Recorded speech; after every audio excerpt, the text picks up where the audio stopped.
नमस्कार दोस्तों। जैसा कि हमने आपको पिछले वीडियो में पढ़ाया था उत्तर भारत की नदियां, जिनमें गंगा पढ़ाया था, ब्रह्मपुत्र पढ़ाया था और सिंधु सतलज, जितनी नदियां थी ना उत्तर भारत की, वो हमने आपको पिछले वीडियो में पढ़ाया था। और आज हम आपको पढ़ाते हैं दक्षिण भारत की नदियां, तो वीडियो एंड तक जरूर देखना। तो आइए हम शुरू करते हैं दक्षिण भारत की नदियां। तो दक्षिण भारत की नदियों में हम लेते हैं सबसे पहले ऊपर से। जैसा कि गंगा तो हमने आपको पहले पढ़ा दिया था कि गंगा जाती है जो पश्चिम बंगाल ना, इससे होते हुए बांग्लादेश से होते हुए बंगाल की खाड़ी में गिरती है। तो गंगा नदी से यहीं पे दो धारा प्रवाहित होती है, इसकी एक हुगली नदी। तो हुगली नदी पश्चिम बंगाल से होकर बंगाल की खाड़ी में गिरती है। तो यही से हम आपको आज पढ़ाते हैं। तो सबसे पहले ऊपर के लिए लेते हैं जो हुगली है ना, इसकी सहायक दामोदर नदी। कौन सी नदी? दामोदर नदी। तो दामोदर नदी कहां से निकलती है? दामोदर नदी निकलती है झारखंड के छोटा नागपुर पठार से। यानी दामोदर नदी का उद्गम कहां से होता है? जो ये झारखंड है ना, इसका ये छोटा नागपुर पठार ना, यहां से दामोदर नदी का उद्गम होता है और ये जाकर बंगाल की खाड़ी से पहले ही इसमें हुगली नदी में मिल जाती है। कौन सी नदी है? दामोदर नदी। अगर दामोदर नदी की हम सहायक नदियों की बात करते हैं ना, यानी कि दामोदर नदी की जितनी भी सहायक नदियों की बात करते हैं ना, तो इसकी बहुत दो तीन सहायक नदियां महत्वपूर्ण। वैसे तो इनकी सहायक नदियां काफी है, दामोदर नदी की सहायक नदियां वैसे तो काफी है, लेकिन हम महत्वपूर्ण की बात करते हैं ना, तो एक दो इनकी महत्वपूर्ण नदियां हैं दामोदर नदी की। जैसे बोकारो हो गई और कौन सी कोनार हो गई, बराकर हो गई, ये किसकी है? दामोदर नदी की सहायक नदियां है ये। अब हम देखते हैं दामोदर नदी के बाद में स्वर्ण रेखा नदी। यानी कि दामोदर नदी हमने पढ़ा दिया आपको कि दामोदर नदी झारखंड के छोटा नागपुर पठार से निकलती है और हुगली नदी में मिल जाती है। ये थी दामोदर नदी, जो कि हुगली की सहायक नदी है एक तरह से। अब हम आपको पढ़ाते हैं स्वर्ण रेखा नदी। स्वर्ण रेखा नदी कहां से निकलती है? तो स्वर्ण रेखा नदी निकलती है झारखंड के, जो झारखंड है ना, तो झारखंड के रांची शहर के छोटा नागपुर पठार के पास से, यही से इसका उद्गम होता है किसका? स्वर्ण रेखा नदी का। जैसा कि हमने आपको बता भी रखा है कि ये कौन सी नदी है? ये स्वर्ण रेखा नदी है, जिसका उद्गम होता है झारखंड के छोटा नागपुर पठार के पास से। तो ये झारखंड का रांची शहर है ना, उसके पास में पड़ता है। तो यहाँ से इसका स्वर्ण रेखा नदी का उद्गम होता है। तो अब हम देते हैं इसके बाद की नदी है, जो कौन सी नदी आती है इसके बाद की स्वर्ण रेखा के बाद क्या आती है? वैतरणी नदी। यानी कि कौन सी नदी आती है स्वर्ण रेखा के बाद में? वैतरणी नदी। तो वैतरणी नदी देखते हैं। तो वैतरणी नदी का उद्गम भी यहीं से होता है, झारखंड से। वैतरणी नदी यहीं से निकलती है और यहीं से पास से निकलकर वैतरणी नदी बहती हुई बंगाल की खाड़ी में चली जाती है। तो वैतरणी नदी के बारे में कुछ खास नहीं है, लेकिन यहाँ पे एक क्वेश्चन जरूर बनता है कि वैतरणी और ब्राह्मणी नदी जो है ना, दोनों मिलकर बीच में एक डेल्टा बनाती है। उस डेल्टे को क्या कहते हैं? उस डेल्टे को कहते हैं धामरा डेल्टा। यानी कि धामरा डेल्टा, क्या नाम देते हैं उसे? धामरा डेल्टा। यहाँ पे है धामरा डेल्टा, यहाँ पे है धामरा डेल्टा, जो वैतरणी और ब्राह्मणी नदियों के बीच में बनता है। अब हम आप बात करते हैं आगे की नदी की, यानी कि ब्राह्मणी नदी की। क्योंकि हमने आपको पढ़ाया, दामोदर नदी पढ़ा दिया और स्वर्णरेखा नदी पढ़ा दिया, वैतरणी पढ़ा दिया। अब हम देखते हैं ब्राह्मणी नदी। तो ब्राह्मणी नदी का उद्गम कहां से होता है? तो ब्राह्मणी नदी भी यहीं से निकलती है। ये रही ब्राह्मणी नदी। जो ये नदी है ना, ये ब्राह्मणी नदी है। यहाँ पे आपको दिख नहीं रहा होगा, यह है ब्राह्मणी नदी। तो ब्राह्मणी नदी का उद्गम भी कहां से होता है? झारखंड के रांची शहर से होता है। यानी कि जो रांची है ना, झारखंड का रांची जिला, वहीं से इसका उद्गम होता है। जो वहां पे वो पड़ता है नागरी गांव, वहां से होता है इसका। छोटा नागपुर के पठार के पास में पड़ता है एक नागरी गांव, ये से इसका उद्गम होता है ब्राह्मणी नदी का।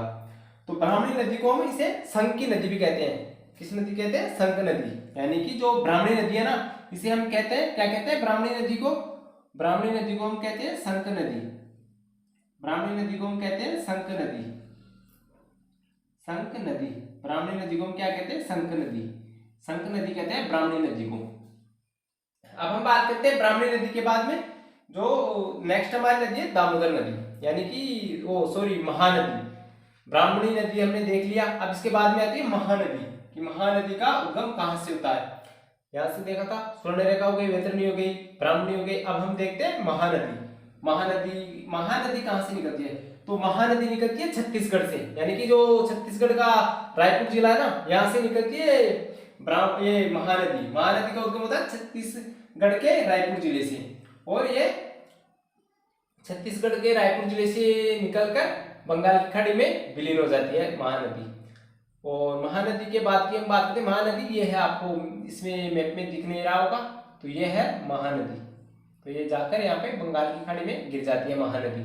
और महानदी की हम सहायक नदियों की बात करते हैं, तो इसमें ऊपर की तरफ से आती है, उत्तरी साइड से मंड नदी, यह है मंड नदी, मंड नदी, और यहाँ से जाती है जोंक नदी, पेल नदी, ये इसकी सहायक नदी है। और ये जो उड़ीसा के पास में शहर ना कटक, वहां पे जाके बंगाली खाड़ी में विलीन हो जाती है। ये उड़ीसा का शहर है कटक, कटक शहर है ये उड़ीसा का, यहाँ पे जाकर बंगाली खाड़ी में विलीन हो जाती है महानदी।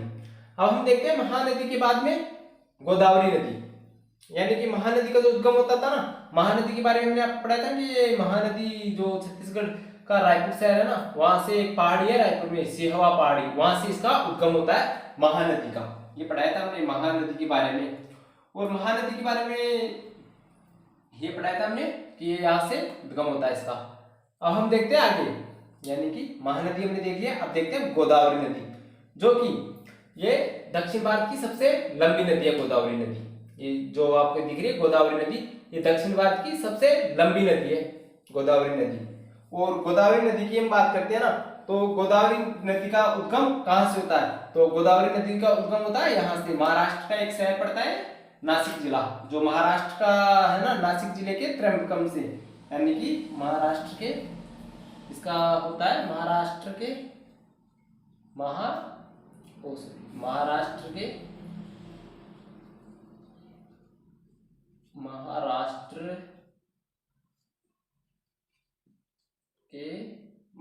के नासिक जिले के, महाराष्ट्र के नासिक जिले के, महाराष्ट्र के नासिक जिले के त्र्यंबकम पहाड़ी से, यानी कि त्र्यंबकम गांव भी है, और ये त्र्यंबकम गांव भी है, और ये पहाड़ी भी है। तो यहाँ से इसका उद्गम होता है। किसका होता है इसका? ये होता है गोदावरी नदी का उद्गम होता है। अब हम गोदावरी नदी की सहायक नदियों की बात करते हैं ना, तो गोदावरी नदी की सहायक नदियां बहुत है। जैसे ये इसे दक्षिण भारत की सबसे लंबी नदी कहते हैं, और जो गोदावरी नदी है ना, इसे दक्षिण भारत की सबसे लंबी नदी कहते हैं। जो गोदावरी नदी है इसे दक्षिण भारत की सबसे लंबी व बड़ी नदी कहते हैं, और इसी को वृद्ध गंगा या दक्षिणी गंगा भी कहते हैं। जो गोदावरी नदी है ना, इसे वृद्ध गंगा या दक्षिण गंगा भी कहते हैं। जो गोदावरी नदी है इसे क्या कहते हैं? गोदावरी नदी को ही वृद्ध गंगा, गोदावरी नदी क्या कहते हैं? वृद्ध गंगा, वृद्ध गंगा और दक्षिण की गंगा, दक्षिण की गंगा किसे कहते हैं? ये कहते हैं इसे गोदावरी को।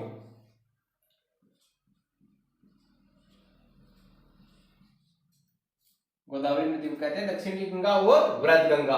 अब हम बात करें गोदावरी की सहायक नदियों की, तो इसमें पूर्णा हो गई, वृद्धा हो गई, पैनगंगा हो गई, प्राणहिता हो गई, वैनगंगा हो गई, इंद्रावती हो गई। ये इसकी उत्तरी की तरफ से आने वाली सहायक नदियां, और दक्षिण की तरफ से हम बात करते हैं यानी कि दाईं तरफ से, तो इसमें हो गई प्रवदा, मंजीरा, ये इसकी प्रमुख सहायक नदियां हैं। वैसे छोटी मोटी और भी है, लेकिन जो महत्वपूर्ण है ना आपकी दृष्टि से, वही मैं आपको बता रहा हूं। तो इसमें सबसे लंबी की बात करते हैं ना, कि सबसे लंबी सहायक नदी कौन सी है? गोदावरी की। तो वैसे नक्शे में तो आपको ऐसा हो गया चित्र में, तो लेकिन सबसे लंबी है ये पैनगंगा। जो पैनगंगा ना, ये इसकी गोदावरी की सबसे लंबी सहायक नदी है, यानी कि सबसे बड़ी सहायक नदी इसकी यही है। अब हम बात करते हैं गोदावरी के बाद में कृष्णा नदी की। अब हम देखते हैं कृष्णा नदी, यानी जो नदी है ना, कृष्णा नदी देखते हैं अब हम, तो इसे मिटा देते हैं और अब हम शुरू करते हैं कृष्णा नदी। कि कृष्णा नदी का उद्गम कहां से होता है और कहां से होकर बहती है। तो अब हम देखते हैं कृष्णा नदी। कृष्णा नदी का उद्गम होता है जो महाराष्ट्र का शहर ना महाबलेश्वरम, जो महाराष्ट्र का शहर है महाबलेश्वर, वहां से कृष्णा नदी का उद्गम होता है, और यह यहां से बहती हुई पश्चिम बंगाल में जाकर मिल जाती है। तो कृष्णा नदी की हम सहायक नदियों की बात करते हैं। तो कृष्णा नदी की सहायक नदियों में एक सबसे महत्वपूर्ण नदी है, वो है तुंगभद्रा नदी। इसके बारे में काफी बार क्वेश्चन आ चुका। तो तुंगभद्रा नदी को लेते हैं कि इसका उद्गम कहां से होता है और ये किसकी सहायक नदी है। यह कृष्णा नदी की सहायक नदी है तुंगभद्रा। तो तुंगभद्रा नदी का उद्गम कहां से होता है, जो कर्नाटक का गंगामूल शहर है ना, उसके पास से काटूर से होता है। इसका उद्गम होता है जो कर्नाटक के पास गंगामूल शहर है ना, उसके काडूर गांव से होता है तुंगभद्रा नदी का उद्गम। और इसकी तुंगभद्रा नदी की सहायक नदी है मगरी। यह है मगरी, इसकी सहायक नदी है मगरी। अब इसकी कृष्णा नदी की हम सहायक नदियों की बात करते हैं तो इसमें कोयना नदी आती है, भीमा नदी और मूसी नदी, ये ऊपर की तरफ से इसमें आकर मिल जाती है। और दक्षिण की तरफ से बात करते हैं तो इसमें पैन गंगा हो गई और दूध गंगा हो गई, घाट प्रभा हो गई, माल प्रभा हो गई, ये इसकी महत्वपूर्ण सहायक नदियां हैं किसकी, कृष्णा नदी की। अब हम देखते हैं पेन्नार नदी। तो पेन्नार नदी का उद्गम कहां से होता है। पेन्नार नदी का उद्गम होता है जो कर्नाटक का नंदी दुर्ग है ना, कर्नाटक के नंदी दुर्ग की केसावा पहाड़ियों से पेन्नार नदी का उद्गम होता है। और इसकी छोटी मोटी सहायक नदियां भी है पेन्नार नदी की, अगर आप याद करना चाहो तो निकल लेना, लेकिन उनके बारे में क्वेश्चन कंपटीशन में काफी कम आता है। तो वैसे मैं आपको बता देता हूँ इनकी छोटी मोटी सहायक नदियां। तो पेन्नार नदी की सहायक नदी कौन कौन सी है। पेन्नार नदी की सहायक नदी है पापहनी, ये इसकी एक सहायक नदी है। और दूसरी कौन सी है, पापहनी और चित्रावती, पापनी और चित्रावती, ये पेन्नार नदी की सहायक नदियां हैं दो, पापनी और चित्रावती, ये क्या है, पेन्नार नदी की सहायक नदियां हैं दोनों। अब हम देखते हैं दक्षिण की तरफ और कावेरी नदी के बारे में पढ़ते हैं, जो कि एक महत्वपूर्ण नदी है कावेरी नदी। कावेरी नदी का उद्गम कहां से होता है, कर्नाटक के कुर्ग जिले से, यानी कि जो कर्नाटक के कुर्ग जिले की ब्रह्मगिरी पहाड़ियों से कावेरी का उद्गम होता है। कावेरी नदी का उद्गम कहां से होता है, जो कर्नाटक का कुर्ग जिला है ना, यहां से इसका उद्गम होता है। और कर्नाटक के कुर्ग जिले की ब्रह्मगिरी पहाड़ियों से कावेरी नदी का उद्गम होता है। और कावेरी नदी के बारे में हम आगे देखते हैं कि कावेरी नदी को क्या कहते हैं। कावेरी नदी एक बहुत ही महत्वपूर्ण नदी है दक्षिण के, क्योंकि भारत के दक्षिण में पड़ती है सबसे, तो इसे दक्षिण भारत की गंगा कहते हैं। इसे क्या कहते हैं, दक्षिण भारत की गंगा, इसे कहते हैं दक्षिण भारत की गंगा, इसे कहते हैं दक्षिण भारत की गंगा। किसे कहते हैं, कावेरी को, कावेरी को कहते हैं दक्षिण भारत की गंगा। लेकिन एक क्वेश्चन ये भी बनता है, आप कंफ्यूज मत होना कि दक्षिण की गंगा किसे कहते हैं। दक्षिण की गंगा कहते हैं गोदावरी को, और दक्षिण भारत की गंगा कहते हैं कावेरी नदी को। और कावेरी नदी की सहायक नदियों की बात करते हैं तो ऊपर की तरफ से आती है इसमें हेमावती और सिमसा नदी, और दक्षिण की तरफ से आती है भवानी, अमरावती और एक दो और है छोटी सी नदियां हैं, उनको याद करना इतना महत्वपूर्ण नहीं है। अब कावेरी नदी के दक्षिण की बात करते हैं हम, तो कावेरी नदी के बाद पड़ती है बेगाई नदी। बेगई, इसे कुछ किताबों में बेगई भी कहते हैं और कुछ में बेगाई भी कहते हैं। तो अब हम देखते हैं बेगाई नदी। तो बेगाई नदी का उद्गम कहां से होता है, लेकिन पहले हम देखते हैं कावेरी नदी। कावेरी नदी यहाँ पे बनाती है वो शिव समुद्रम जलप्रपात बनाती है। कावेरी नदी यहाँ पे बनाती है शिव समुद्रम जलप्रपात। अब हम देखते हैं बेगाई नदी।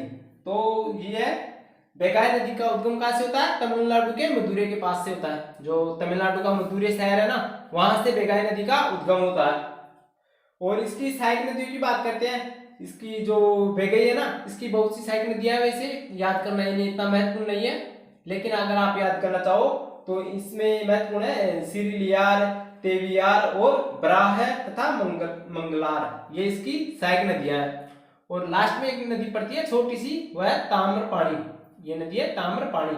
ये नदी काफी किताबों में नहीं मिलती है, क्योंकि जो महत्वपूर्ण नदी है ना वे यही है, और इसमें ये छोटी सी नदी है, इस कारण इसे दे नहीं रखा है इसे किताबों में। अगर आप याद करना चाहो तो याद कर सकते हो कि ताम्रपाणी सबसे दक्षिण में है। वैसे दक्षिण में यहाँ तक मानते हैं कावेरी तक, ये क्या है, सबसे महत्वपूर्ण नदी है कावेरी। तो ठीक है दोस्तों, ये हमारी भारत की जितनी नदियां थी ना महत्वपूर्ण, वो हमारी पूरी हो चुकी है। अब हम आपको नेक्स्ट वीडियो में पढ़ाएंगे नेक्स्ट टॉपिक। ठीक है, तब तक के लिए धन्यवाद, और हमारे चैनल को लाइक करो, सब्सक्राइब करो और ज्यादा से ज्यादा शेयर करो।